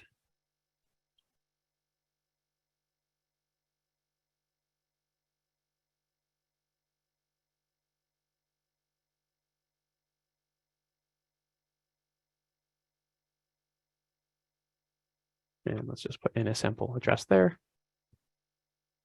and submit. Once the request is submitted, I can see that the stage that it's in, as well as its potentially estimated due date if that is displayed on the portal. And then once it's submitted, I can view this request item and I have that same activity screen again. And this request would show up within my items or the My Items widget on the homepage. So now I can interact with the IT team responsible and kind of convey information directly to them, as well as kind of see those details here. And submitting something through the portal doesn't stop you from getting the you've submitted something email. So you're still going to get those notifications. You don't need to worry about not getting a notification because you use the portal instead of email or a different submission means.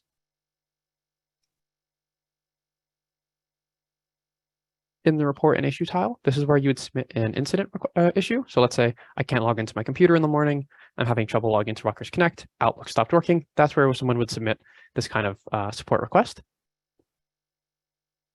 Since the pilot, we've made a change to the portal where it'll automatically pick your default help desk. So in this case, I'm part of OIT, so it's picked the OIT technical support team.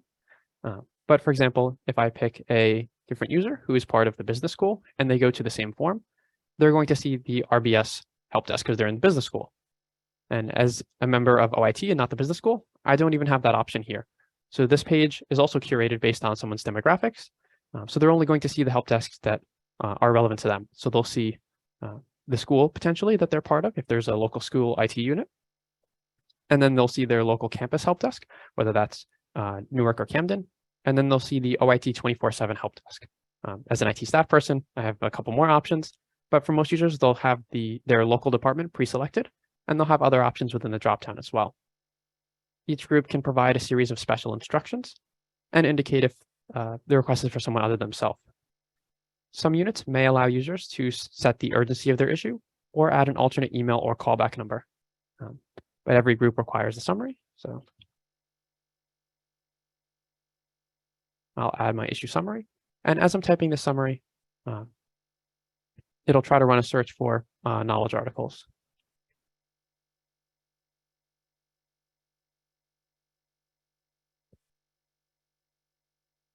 And so now that I've typed in my description, it's now brought up an interceptor of potential knowledge articles that might solve my problem to do a bit of contact deflection. And like the catalog items, you can restrict knowledge articles as well. So in this case, I'm seeing some IT staff knowledge articles, but if I was an end user, I might see articles that were created by my local IT support team to kind of answer my questions as well.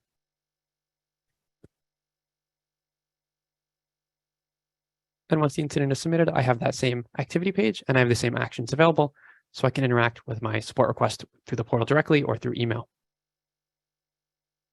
Since the launch of the portal, we've seen pretty good uptick in usage, several thousand sessions a week, probably 20,000 in a month or so. So we've gotten good usage out of the portal, both from people looking at knowledge articles, submitting catalog requests, and submitting incidents for their teams. One other item that I wanted to call out is we also have a widget on the My Rutgers portal. So let me just zoom in a bit. On the My Rutgers portal, we have this Rutgers IT help widget, which launched concurrently to our portal go live email. From here, you can also view all of the IT alerts and notices from the IT Rutgers website, as well as view your open incidents and requests as well. And you can also expand it a bit to see some of the information directly from the portal. And you have an option for closed records. From this widget, you can also go to the knowledge base, the request service, or report and issue areas directly, or the portal as a whole, or run that global search. So we have My Rutgers widget, as well as our native portal interface for people to interact with.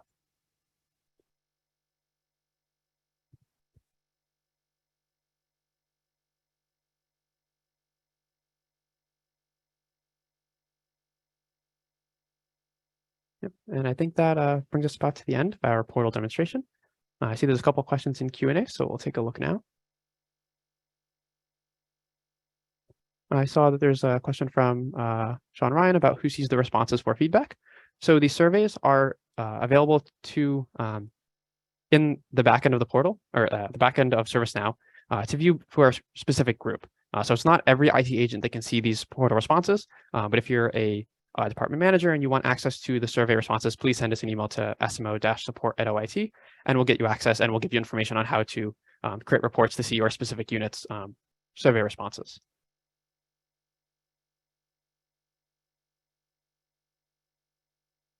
This question from Kim. Is there a way to easily have the end user filter their KB results by just those that were created by their specific IT department? Sometimes too much information is overwhelming to end users.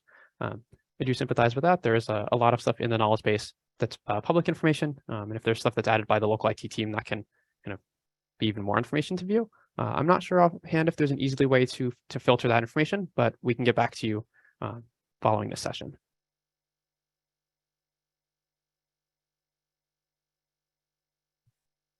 Pete asked the question, on the user side of the portal, does the updated field update the timestamp when we add work notes to an incident, or is it only updated when we enter something that is customer visible?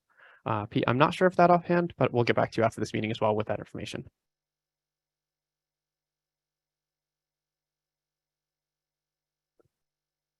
Great questions. Does anyone else have any other questions about the portal or the My Rutgers widget?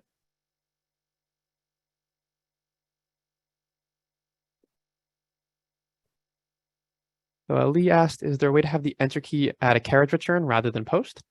So this is actually an enhancement that we added in a previous release. If you're typing a message in the activity area, enter used to add post the message, kind of similar to some chat applications, but it would be a little confusing because you're typing in, let's say, hello, and then you hit enter and you've accidentally sent a hello message. So we have changed that, and enter now submits a carriage return, and you have to press post to submit. So you no longer have to press shift enter to enter that to enter a line break. Yep, great question. Any other questions before we move to the next session break?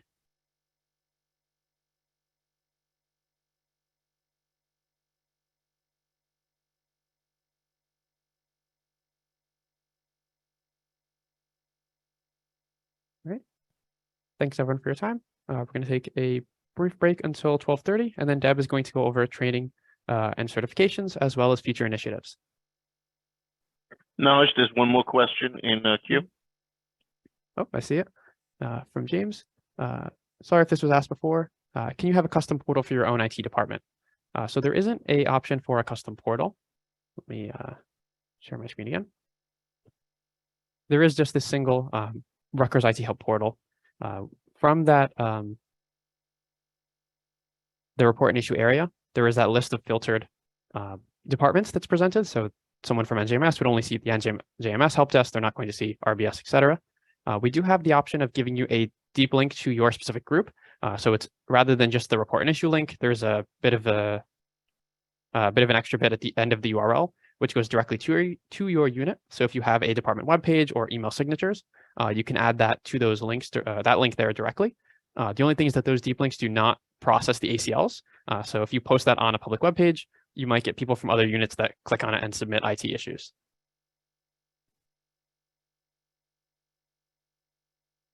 Yep, that was a great question.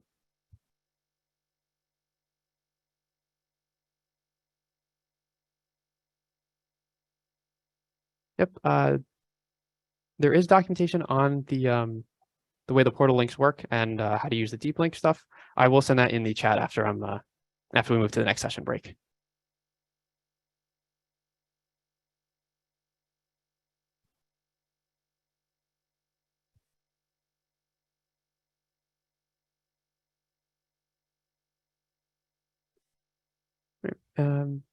Any last questions before we move into our break?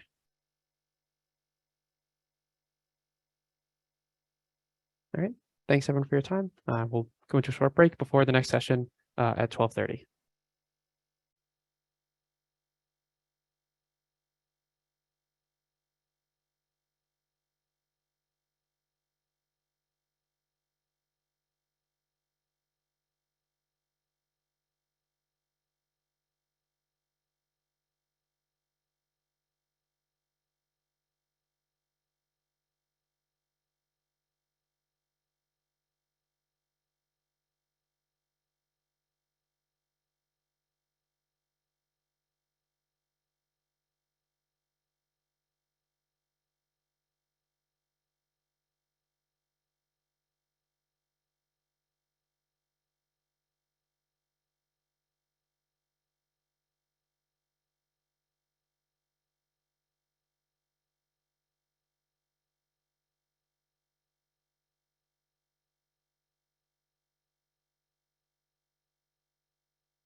Good afternoon, everyone.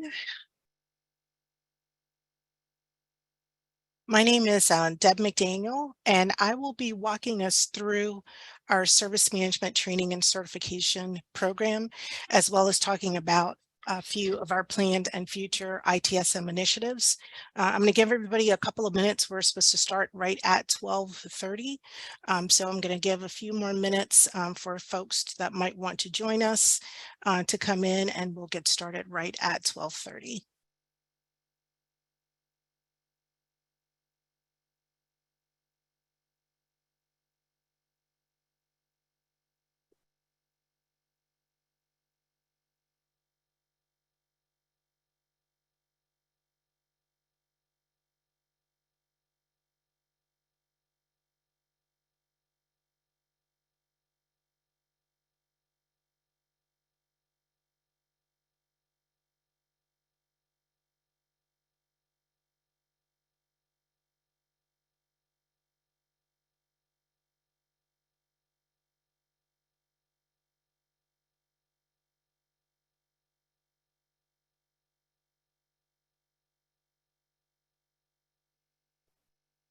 All right, so we're almost at that time, and I just want to first of all say thank you to everyone who showed up today for our very first virtual showcase from our service management office. As you can see, we have a great team of folks who were able to present quite a bit of information, almost information overload around the various products and services that we have available from within our service management office, as well as the products and the features and the functions that we offer as part of ServiceNow for IT service management. So I'm going to switch gears just a little bit with my presentation and talk a little bit more about some of the other things that we do outside of ServiceNow and providing support for the use of ServiceNow. And I'll begin by talking a little bit about the service management training and certification program. So within our organization, Rutgers IT, we've had the great opportunity to be able to provide some training around ITIL, IT service management, as well as other concepts to help us with the adoption of ServiceNow, as well as adapting some of our work processes and workflows to align with some industry standards and best practices. So as part of our efforts to make sure that we all kind of understand the same language, understand what we are striving towards as an organization as we look to mature ourselves in IT service management, we did set up a training and certification program within the service management office that offers several key course offerings to help with the transition to this new way of thinking and this new model for doing work. So under the veil of IT service management, we have several course offerings. Some are new to our course catalog. Recently, we added about 2 hours course that gives you a very brief introduction to the key concepts of ITIL 4. We've offered that training, and we've had some very good feedback and reception from this new course offering. And we are anticipating sending out some information so that you can join us for this hour and a half, 2 hour webinar for key concepts in ITIL 4. We will be hosting a session in December, and we're looking to host a second session as well in January. In addition to that overarching overview of ITIL 4 that's provided in the Key Concepts course, we also have some very specific courses related to ITIL 4 concepts in incident management, service request management, IT change management, and knowledge management. These courses we're going to schedule to start offering in the spring of 2023. Again, they are courses that are designed to be about an hour and a half in length. really going over some of the key concepts a little bit more in depth around incident management, service request management, IT change management, and knowledge management for those who are onboarding into ServiceNow, new to IT service management, new to some of the IDLE 4 concepts in relationship to these practice areas. Another opportunity that you have for IT service management training is our IDLE 4 Foundation certification course. When we initially started the program, we wanted to get as many folks as we could through the IDLE 4 Foundation training. We've been quite successful with this program. It still remains one of our most popular offerings. However, we've decided that in the interest of time, that we are offering this course now on a quarterly basis. So at least once a quarter, we do offer this course with up to 25 staff members who can sign up to attend the certification training. We have courses that are going to be in February, as well as a course set for May. I will tell you that our February session is full. We have maybe 1 or 2 seats left for our May session. So if you are interested in signing up for the May session, certainly you might want to take advantage of that opportunity as soon as possible. If you'd like information about signing up for any of these sessions, we did send an announcement out to the IT department a couple of weeks ago, but we also, you could simply send an email to us at smo-support@oit.rutgers.edu, and we will certainly reach out to you and give you some more information about signing up for the IDLE 4 Foundation certification course. In February, we are also looking to offer a new course offering called IT Service Management Essentials. This will also be a certification course, but it is not certified through Axelos or PeopleCert like the IDLE 4 certification. Instead, it's a certification that just acknowledges that you have attended a course that talks about IT Service Management Essentials. We'll have more information about this course as it is being developed by ITSM Academy, who is our training partner, in conjunction with Pink Elephant, which is another huge organization out there that provides IT service management training and support. So now moving to the topic of ServiceNow for IT service management and some of the training courses that we have.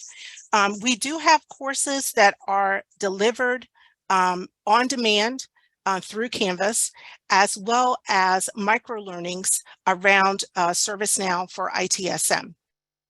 Some of our standard course offerings are ServiceNow Essentials, Knowledge Management, Incident Management, Service Request Management, IT Change Management, and Dashboards and Reporting. I'm going to talk about a very exciting initiative that we're going to be embarking on starting in early 2023. As a result, many of these courses will have a refresh that you will see in the spring of 2023 to reflect some of the new changes to the interface of ServiceNow. That should definitely make it a lot easier for you to find the work that has been assigned to you within ServiceNow and continue on in supporting your end users. So in addition to those standard courses that you can take, we also offer training for teams, and it's called Day in the Life. In this training, we actually work with your individual unit and division. We consult with you. We help to identify some of your training needs, some areas where you might have use cases. We actually create training that specifically walks you through those use cases. And the goal here is really to identify opportunities to improve adoption by working with your groups in order to be able to help you to understand how to use ServiceNow to best provide service and support for your constituents. I do have here a note that we have a prerequisite for training. Before we schedule a day in the life training for your group, we ask that as many of your staff members as possible at least go through a ServiceNow Essentials or ServiceNow Fundamentals course for Rutgers IT. This kind of level sets the group and gives us an opportunity to take that deeper dive into your specific use cases versus trying to teach you or show you how to navigate through the system, which is pretty much what's covered in our ServiceNow Essentials or Fundamentals course. So now I'm going to switch gears a little bit from the training program and talk a little bit about some of our upcoming IT service management initiatives. We are really excited to know that with our Tokyo release, we're looking to turn on what is known as the ServiceNow Next Experience. So you can expect this to come to the Rutgers IT community in 2023. And really the way this new interface is designed to revolutionize the way in which you go about looking for work, finding work, understanding the work that has been assigned to your groups in order to support your individual units. So first, it is going to be a complete redesign with a modern look and feel. If you noticed before what we were showing you when we were on the back end, it was very text-based, very heavily text-based. You had to go down the navigation bar to find what you were looking for when you were looking for your catalog items or catalog tasks. Incidents and changes were all kind of like in their own little modules on the side. What we've done with what ServiceNow has done with the Next Experience is really try to create a look and a feel and a design that actually provides you with a more simplified, unified navigation. And as you see here, you end up with what looks like a dashboard, kind of similar to what we shared with you that we have in the system today when you want to look at your group's work. Instead, it's a more modern design that allows you to be able to look at everything all in one place. So with this new interface, there's no longer a need to try to hunt and peck throughout the system or hunt and peck throughout the navigation bar to find what you need. It's presented to you more in a more streamlined, simplified navigation. In addition, there are opportunities for you to do more personalization in what your particular view of ServiceNow looks like on the back end. You'll have the ability to do the default interface, which is the light as well as the dark option for your interface, and especially around accessibility. There have been some improvements that have been made for accessibility settings that will also help many of our users as they are looking at the back end of the system in servicing their customers. So just a little bit about this upcoming initiative. When we talk about the ServiceNow Next Experience, I want to make it very clear that there will be no changes to the Rutgers IT Help portal. So when you go to ithelp.rutgers.edu, you will continue to see the portal as Naj presented it to you. So there will be no change for our students, faculty, and staff who utilize the Rutgers IT Help portal. The new user interface is really what you saw on the back end when you were watching what Brett was presenting to you, when you were watching what Gianci was presenting to you. They were showing you that view on the back end that we see as IT staff and support technicians. So this new interface is going to modernize that interface and make it a lot easier for us to be able to track and manage our work. There's also an opportunity for us to introduce what is known as a service operations workspace. So this is going to be a consolidated dashboard that will allow you to be able to look at a list of your incidents, to be able to easily find your knowledge articles, to be able to easily look at your catalog items. If you are working with us and onboarded into change management, it'll all be consolidated into a single workspace. And so again, eliminating that need to have to hunt and peck through the system, looking for the items that might be assigned to you or assigned to your group.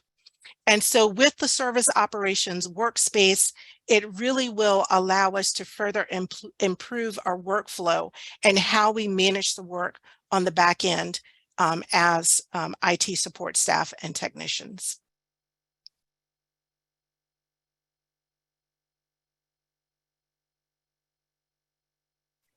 So talking about the future of the ServiceNow for ITSM and the initiatives that we have on our agenda, we have planning underway for several important initiatives. We started this year, and this roadmap kind of takes us out to that fiscal year 2025, 2026. And so what we have on our future roadmap, no dates available yet, but on our future roadmap, we're certainly looking at configuration management, problem management, improving how we handle major incidents inside of our incident management module by introducing major incident management. We'll also be looking at asset management, particularly around hardware, and ways in which we can utilize some of the tools that we currently have to manage assets and incorporate that and integrate that with ServiceNow. We're certainly taking a look at the mobile application, especially for our agents. We've had lots of requests around setting up the mobile application for agents to use as they're out in the field and out and about supporting their various users. And then, of course, there is an opportunity to have live chat and virtual agent within ServiceNow. And these are also areas that we're looking at and planning as part of our ServiceNow for ITSM future roadmap.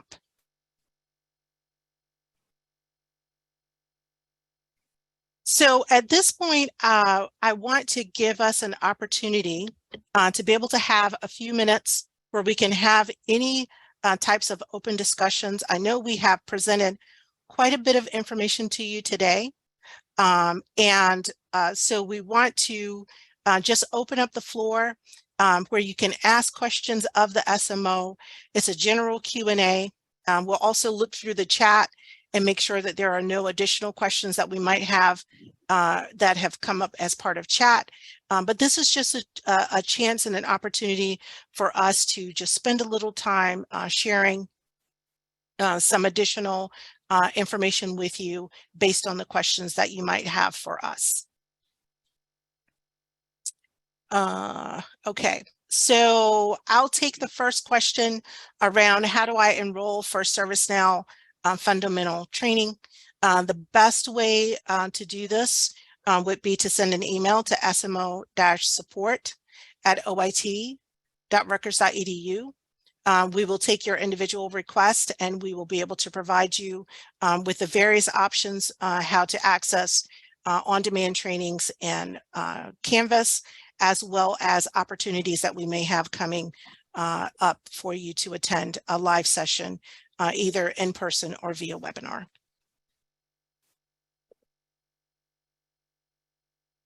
You're welcome. Another question we have from Leonilla Mattis. Go ahead, Michelle. I'm so sorry. You're fine. Yes. I was just going to say there's another question. Sure. So this question is there a project management component in ServiceNow? So Lee, the answer is yes, but it is not something that we are currently looking at. It is certainly an opportunity for us, but currently we are not using the project management components within ServiceNow.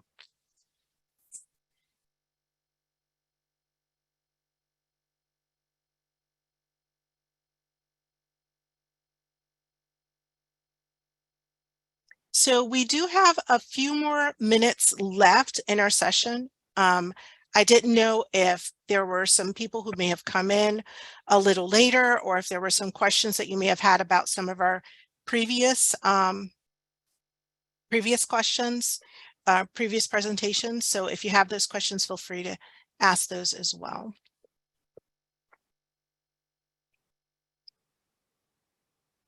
And we have a question on asset management. All right. All right. So I see the question. I know the asset management is on the roadmap. Do you have a better idea of where on the roadmap that is? At this point, Ed, no, I do not have a better answer for you. I do know that there is a group that has been working to identify the needs, and I believe you are on that group. But really it's around right now, I think we're all aware of some of the challenges that we've been presented with budgeting and funding. So a lot of our answers around that, and the reason why I don't have answers around when these types of things are going to happen is we're really waiting to hear back on some of the budget decisions related to that. Before we can make any definitive announcements.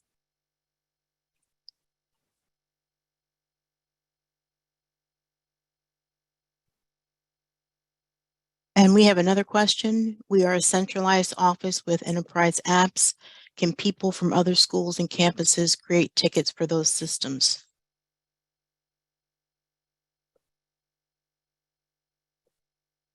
Brett, I'm going to let you or one of the business analysts take that question.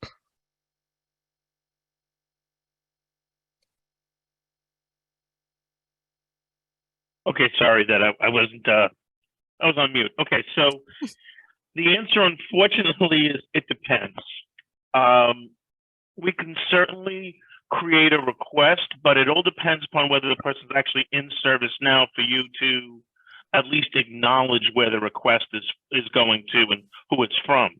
So, for example, if it's from a group that is not in service now, then unfortunately the requested person could not be assigned. So it would be creating a request without actually assigning anyone to it. I would say we need more information. And I know this is something that we were talking about prior as well from another question, but we need more information to find out, and maybe some examples of who the individuals are, so we could just double check whether or not we even have them in service now at this particular point.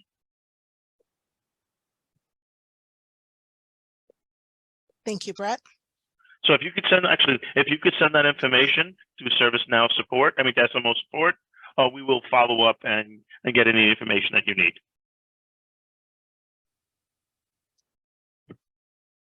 And we have another question. Is ITIL4 training more for ServiceNow development configuration or for how to use ServiceNow? All right, so ITIL4 training is really about industry best practice. We do not, that training does not go into any in-depth discussions at all related to ServiceNow. Now, the training that we have for ServiceNow for Rutgers IT is really based on how to use ServiceNow.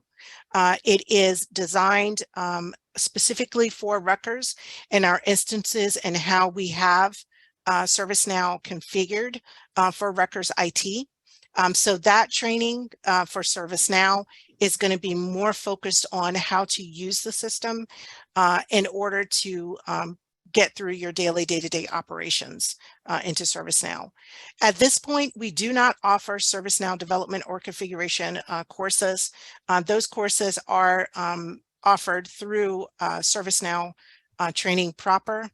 It really is at a depth and level that really is not beneficial for the majority of our users. What's more beneficial is actually how to use ServiceNow in order to complete your work tasks.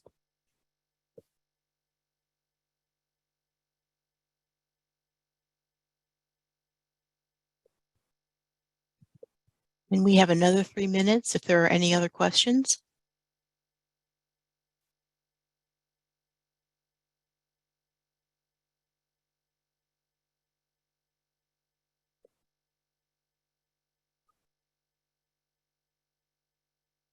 All right, so we're at the point where we're about to wrap up. We have maybe about 2 more minutes left for the session. But before we leave, I do want to provide you with a little bit of information. We talked about the Rutgers IT Help Portal.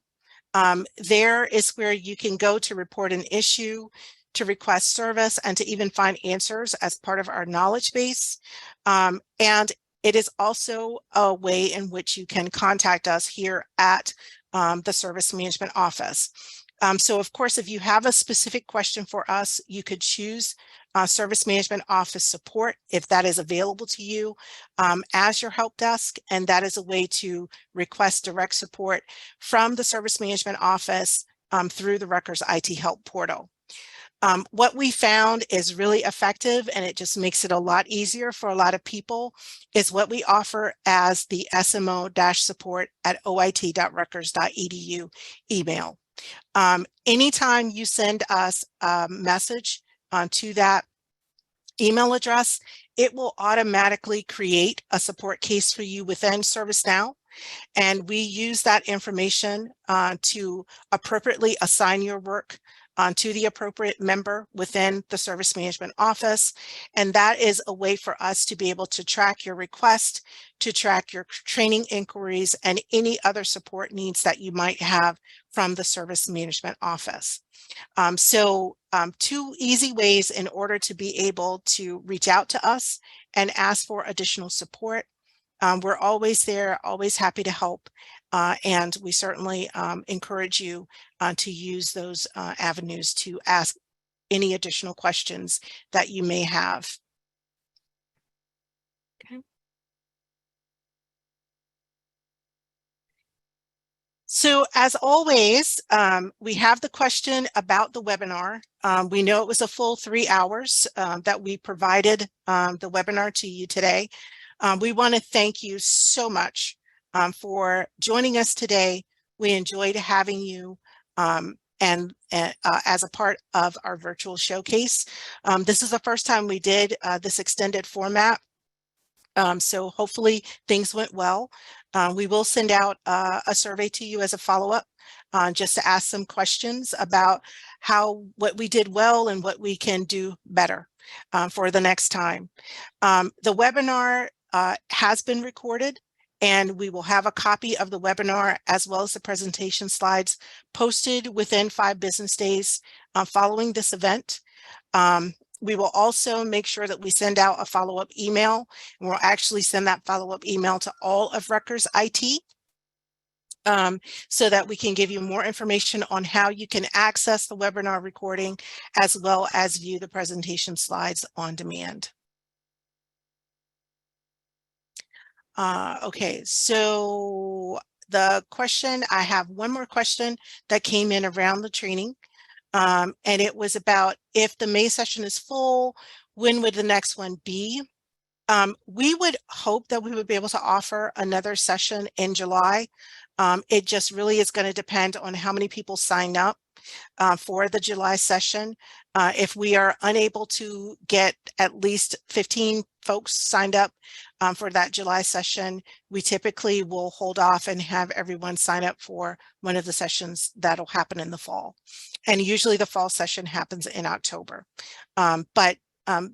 You know, based on the interest that we have, more than likely we can start putting people on a waiting list, and we will most likely be able to offer the training again in July.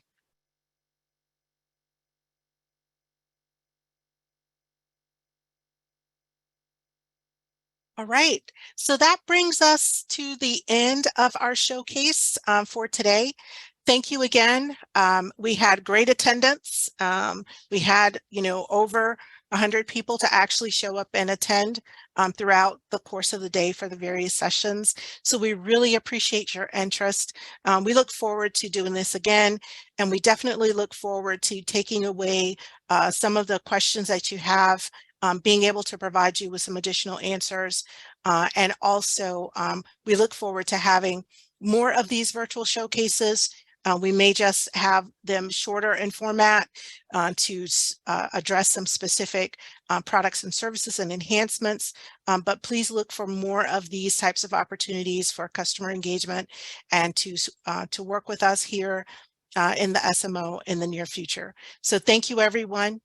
We appreciate your time, and I hope you have a great rest of your day.